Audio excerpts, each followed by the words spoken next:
तू ही रे माझा मितवा या मालिकेच्या पुढील काही येणाऱ्या भागांमध्ये आता आपल्याला जबरदस्त असा ट्विस्ट पाहायला मिळणार आहे। आता इथे ईश्वरीला रात्रभर सतावणाऱ्या अर्णवला स्वतःच्या चुकीवर होणार पश्चाताप आणि शेवटी अर्णव मागणार ईश्वरीची माफी। पण आता ईशू अर्णवला माफ सहजासहजी करणार का? कारण रात्रभर त्याने तिला इतकं सतावलेलं असतं की नेहमी सगळ्यांना बडबडून त्रास देणारी ईशू स्वतःच कंटाळून गेलेली असते। मग आता नेमकं काय घडणार, कसं घडणार हे सगळं जाणून घेण्यासाठी आपला हा व्हिडिओ शेवटपर्यंत नक्की पहा। तर ईशू आणि अर्णवचं हे प्रेम पाहून राकेशला होतीये चांगलीच जेलसी। आता कसं घडतंय सगळं हे जाणून घेऊया आजच्या आपल्या व्हिडिओमध्ये।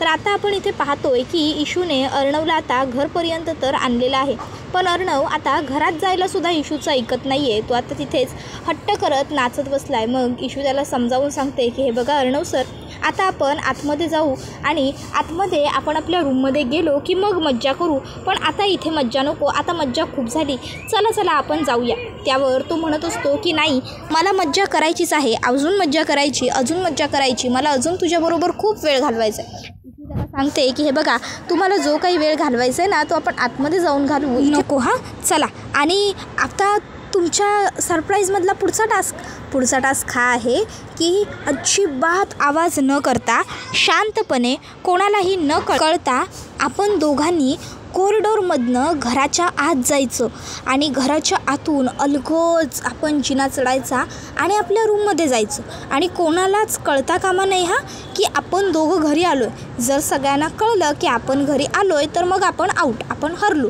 कळलं का तुम्हाला मी काय सांगते ते? अर्णव म्हणतो मला घरात जायचंच नाही आहे, मला इथंच मज्जा करायची। त्यावर ईशू म्हणते अहो या मज्जेच्या नादात आपण हरू, तुम्हाला चालणार आहे का? आपण हरलेलो नाही का? नाही। मग अर्णव सर चला ना आता आपण दोघं घरात जाऊया, या असं म्हणत ईशू अर्णवला म्हणते हळूहळू चला हळूहळू। आणि मग हळूहळू करत आता ईशूने अर्णवला घरात आणलेलं असतं। आणि त्यानंतर आता ती अर्णवला म्हणत असते अर्णव सर ऐका ना आता थोडं माझं, नका ना इतका हट्ट करू, चला ना आता पटापट जिना चढा आणि एकदाच वरतीच चला, दमायला होतं आहे, आता तुम्ही दमवताय मला। अर्णव म्हणतो हो चढतोय।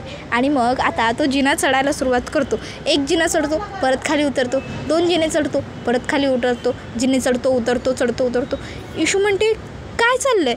आणि मग आता तिलाच कळत नसतं अर्णव काय करतोय, ती तिच्या मनात बोलत असते का करताय तसं। इतक्यात अर्णव रडायला लागतो। त्यावर ईशू म्हणते ओ काय झालं, का रडताय? अर्णव सांगतो बघ ना हा जिना संपतच नाही आहे। त्यावर ईशू म्हणते हे भगवान। आणि मग ते अर्णवला सांगते अहो अर्णव सर, तुम्ही जिना चढतच नाही आहात तर जिना संपेल कसा? तुम्ही चढा ना पटपट जिना, नाहीतर आपण एक काम करूया, आपण टीममध्ये आहोत ना, मग आपण असं करूया, मी वरती जिना चढते, तुम्ही खाली जिना चढा, मी तुमचा हात धरते, मग तुम्ही चढा, म्हणजे जिना संपेल। त्यावर अर्णव हसायला लागतो आणि म्हणत असतो मेसिंदर, तू माझ्याबरोबर असशील ना तर तो प्रवास संपावा असं मला वाटतच नाही, तो प्रवास सुरूच राहावा असं मला वाटतं, त्यामुळे नको।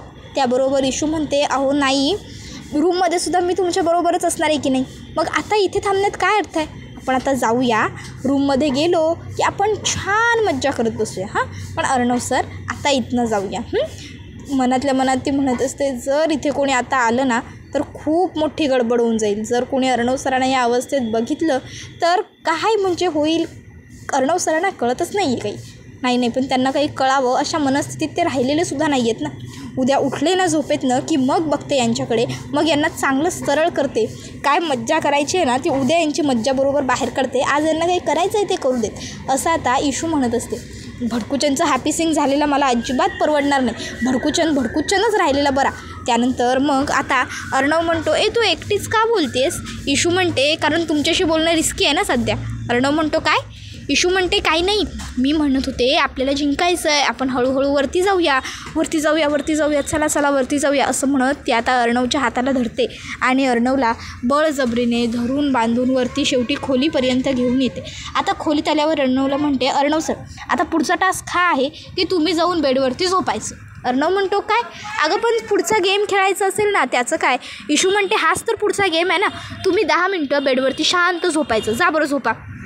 अर्णव आधी खूप नखरे करतो, पण मग शेवटी ईशू त्याला बेडवरती झोपायलाच लावते। मग अर्णव बेडवरती झोपतो आणि जरा शांत होतो। 10 मिनटं करता अर्णवला झोपच लागून जाते। मग इशू अर्णवचे शूज काढते, अर्णवचे सॉक्स काढते, त्याच्या हातातलं घड्याळ काढते, त्याचा मोबाईल, त्याच्या खिशाचा पेन, सगळं काही व्यवस्थित काढून घेते आणि आता मनात म्हणत असते, दमले बाई, हे भगवान देवा, भडकूच चंद बदलायला नको, भडकूच चंद हॅपी सिंग झालेला मला काही परवडणार नाही.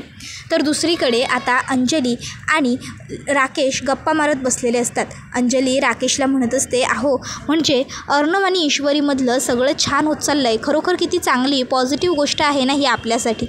त्याबरोबर आता राकेशला तर मनातनं हे सगळं अजिबातच आवडत नसतं, पण आता अंजलीसमोर खोटं का होईना पण त्याला हे सगळं पटतं आहे आणि आवडतं आहे असं त्याला दाखवावं लागत असतं. मग तो हो ना बरोबर बोललीस असं म्हणतो. तर इकडे इशू वरती मनात म्हणत असते, आता अर्णव सर झोपलेत तर मी पण पटकन फ्रेश होऊन घेते आणि झोपून जाते. नशीब घरात कोणी आम्हाला पाहिलं नाही. मग आता इशू तिकडनं झोपायला जाते. तर इथे अर्णव हा मात्र झोपेत बडबडत असतो, miss Indore I love you, miss Indore I love you, miss Indore I love you. पण इशू त्यावेळी बाथरूममध्ये गेलेली असते आंघोळीला, त्यामुळे इशूला हे माहीतच नसतं की अर्णव इकडे काय बडबडतो. आणि आता बडबडत अर्णव तसाच शांत होऊन जातो आणि अर्णव शांत झाल्याच्या 15-20 मिनटानंतर इशू तिकडे येऊन बघते, अर्णव शांत झोपला. मग तीसुद्धा झोपून घेते.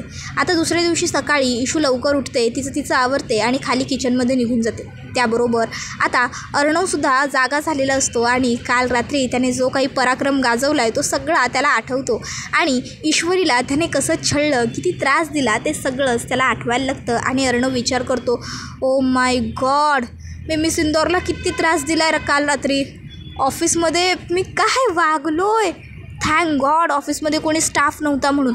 आणि घरी येताना सुद्धा रिक्षात पण मी तमाशा केला, का केलं मी हे सगळं, कसं काय. आता खरं तर अर्णवला कळत नसतं, सुचत नसतं की हे सगळं त्याने का केलं, कशासाठी केलं. पण तो विचार करतो, मी जे काही केलं आहे ते खूप चुकीचं होतं. आता पहिलं मिस इंदौरला सॉरी म्हणायला हवं. मग आता अर्णव हा पटापट फ्रेश होतो. इशू कॉफी घेऊन आल्यावर अर्णव इशूला म्हणत असतो, मिस इंदौर. त्यावर इशू म्हणते, काही ऐकायचं नाही या मला तुमचं, एक शब्द बोलू नका, तुमचं सॉरीही नको आहे मला. काल रात्री किती राडा केला अर्णव सर तुम्हाला माहिती आहे का.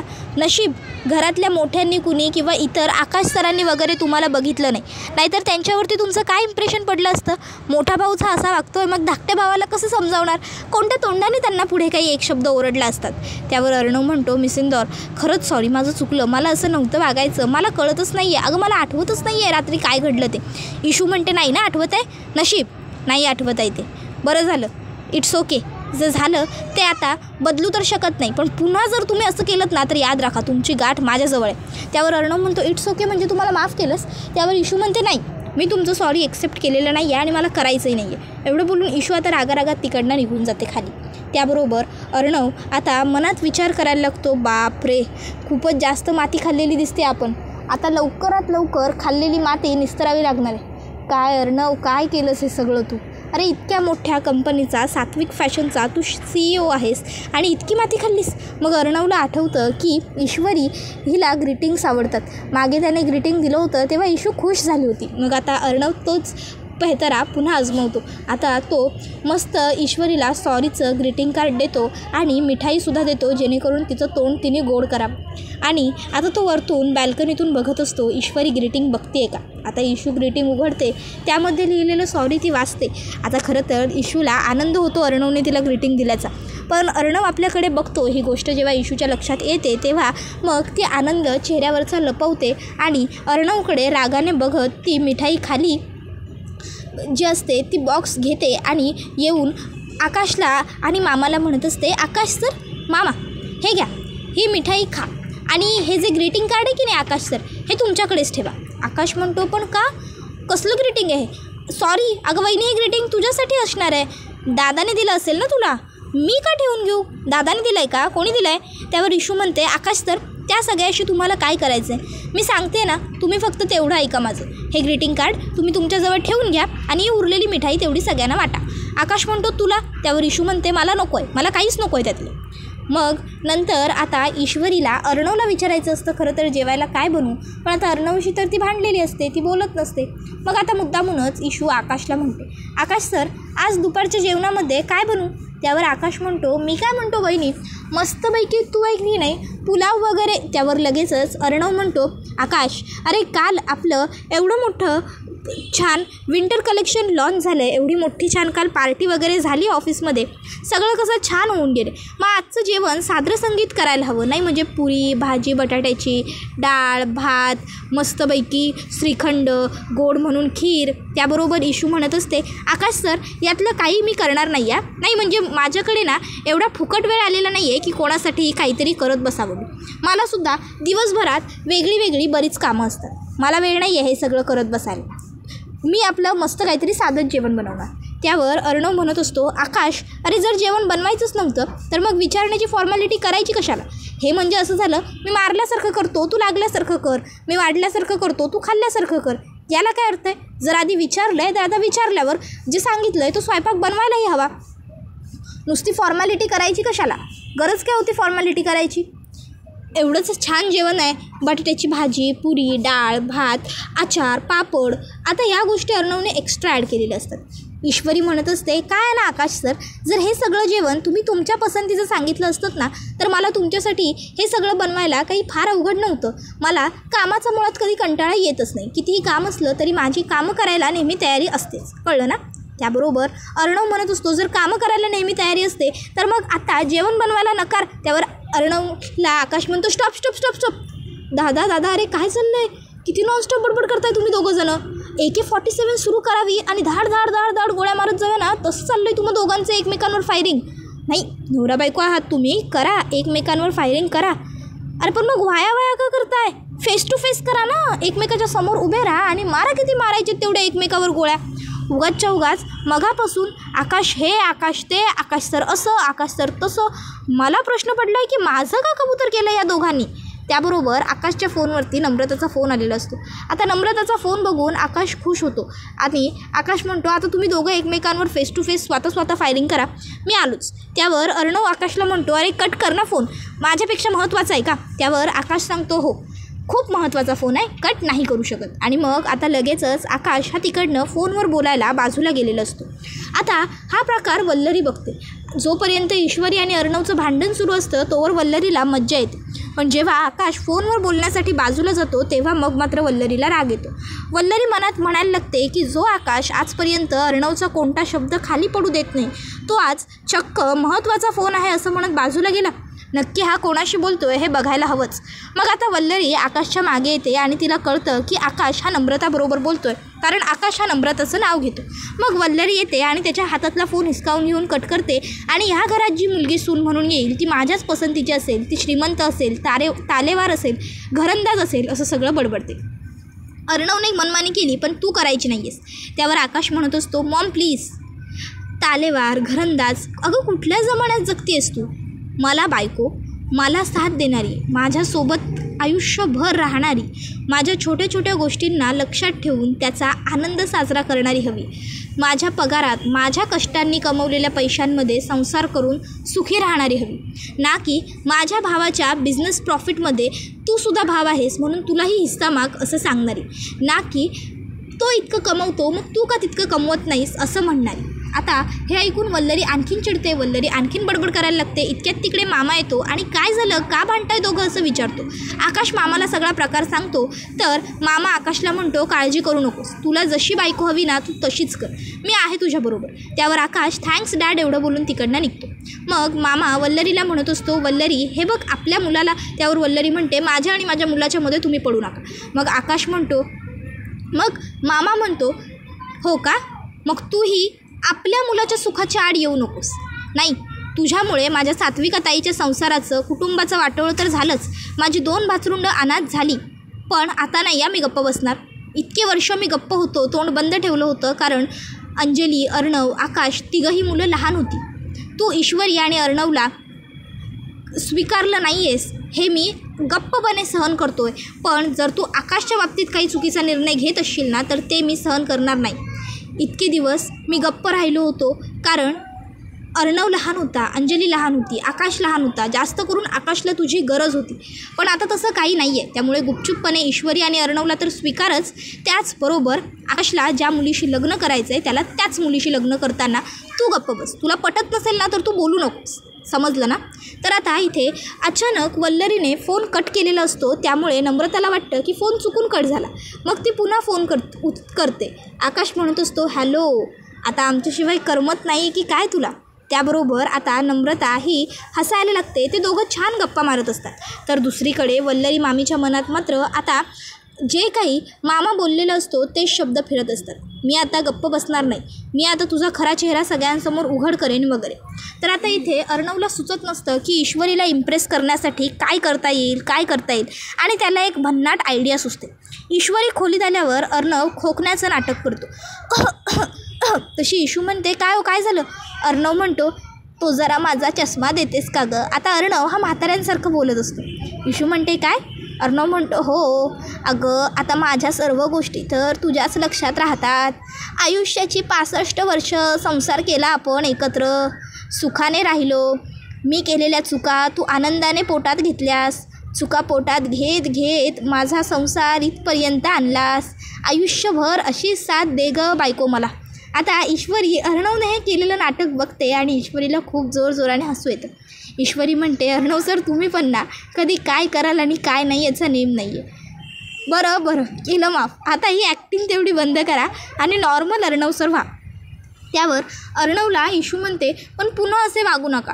किती अवघड गेलं आहे माहिती आहे मला. भडकूजनच ठीक आहे, हॅपी सीन नको आहे मला. त्याबरोबर अर्णव म्हणत असतो, पण मिसिंदर, तुला एक खरं सांगू, तुझ्याबरोबर ती सगळी मजा करताना मला खूप छान वाटलं. मी नशेत होतो म्हणून मी कदाचित काल तसं वागलो, पण खरंच मला कधीतरी तसं वागायचं होतं. शुद्धीत मला जे जमलं नसतं ना, ते सगळं मी नशेत केलं. तर आता इशू हे सगळं ऐकून म्हणते, हो, हे अगदी खरं बोललात तुम्ही. खरंच तुम्ही काल अगदी आनंदाने आणि खुलून जगत होता. मलासुद्धा छान वाटलं. एवढं बोलत ते दोघं आता खोलीच्या बाहेर एकत्र आनंदाने हातात हात पकडून येतात. आता आकाश डायनिंग टेबलवर बसलेला असतो आणि तो हा प्रकार बघतो आणि म्हणत असतो, काय रे, तुम्ही दोघंजणं नाराज होतात ना, एकमेकांवर भांडलं होतात ना? मग त्यावर आता इशू ही लगेचच आकाशला म्हणत असते, आकाश सर, अहो मियाँ बीवी का झगडा था, वो ख़त्म भी हो गया, शुरू भी होता है और ख़त्म भी होता है. त्याबरोबर आता आकाश म्हणतो, हे अगदी खरं बोललीस वहिनी, म्हणजे आता तुमचं भांडण संपलं आहे, आता माझं कबूतर नाही करणार ना? मग सगळेजण हसायला लागतात. तर हे सगळं बघून राकेशला मात्र खूपच जास्त राग येत असतो. राकेशला मनातून वाटलेलं असतं की ईश्वरी आणि अर्णव कमीत कमी 1-2 आठवडे तरी एकमेकाबरोबर बोलणार नाही. पण कसलं काय, ईश्वरी आणि अर्णवमधलं भांडण तर अगदी चुटकीसरशी मिटलेलं असतं. त्या दोघांना असं एकत्र पाहून राकेशला राग येतो आणि तो स्वतःच्या हातातलं काचेचा ग्लास हातातच फोडतो आणि त्याच्या हातातनं रक्त येऊ लागतं. त्याबरोबर आता अंजली म्हणते, अहो काय हो, हे काय, ग्लास कसं काय फुटलं हातात आणि तुमच्या हातातनं केवढं रक्त येतं आहे, बघू मला. आणि मग आता अंजली ही राकेशचा हात बघायला लागते. त्यावर ईश्वरी म्हणत असते, त्रास होत असेल त्यांना. त्यावर आता ईश्वरी त्रास होत असेल त्यांना असं म्हटलेलं अंजलीला कळत नाही. अंजली म्हणते, म्हणजे काय बोलायचं आहे तुला ईश्वरी?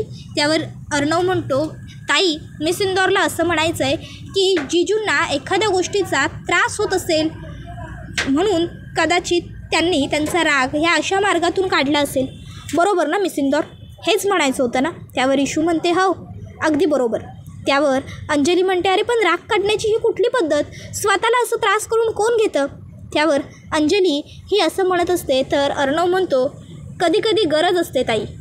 नाही म्हणजे तिथल्या तिथे आपल्याला कळतं ना आपली कुवत काय आहे ती. त्यावर अंजली म्हणते, म्हणजे? त्यावर अर्णव म्हणतो, अगं म्हणजे आपल्याला या गोष्टीचा त्रास होतो, आपण हे करू नये, या गोष्टीच्या मागे लागू नये, हे आपल्याला कळलं ना जिजू तुम्हालासुद्धा? त्यावर राकेश हा अर्णवकडे खुन्नस देत बघतो. तर अर्णव म्हणतो, जा दीदी जा, त्यांच्या हाताला मलम वगैरे लावून दे. मग आता अंजली राकेशला घेऊन तिकडनं निघून जाते. तर इथे इशू ही स्वतःच्या हाताने अर्णवला त्यानेच दिलेल्या मिठाईचा पहिला घास भरवायला लागते. अर्णव म्हणतो, अगं पहिली तू खा, मी तुझ्यासाठी आणले. इशू म्हणते, तुम्ही खाल्लत काय, मी खाल्लत काय, एकच आहे ना, आपण दोघं एकच तर आहोत. आता हे बघून राकेश आणखीन जास्त जेलस व्हायला लागतो आणि हा व्हिडिओ इथेच संपतो. व्हिडिओ आवडला असेल तर व्हिडिओला लाईक करा, चॅनलवर नवीन असाल तर चॅनलला सबस्क्राईब करा आणि बेल आयकॉन आठवणीने प्रेस करा, जेणेकरून तुम्हाला पुढच्या प्रत्येक व्हिडिओचं नोटिफिकेशन मिळत जाईल आणि सर्व व्हिडिओंचा आनंद हा अगदी उत्तम पद्धतीने घेता येईल. चला तर मग मित्रांनो, आजच्या पुरतं इथेच थांबूया. पुढचा व्हिडिओ येईपर्यंत या व्हिडिओचा छान पद्धतीने आनंद घेत राहा. टाटा, बाय बाय, धन्यवाद, take care all of you.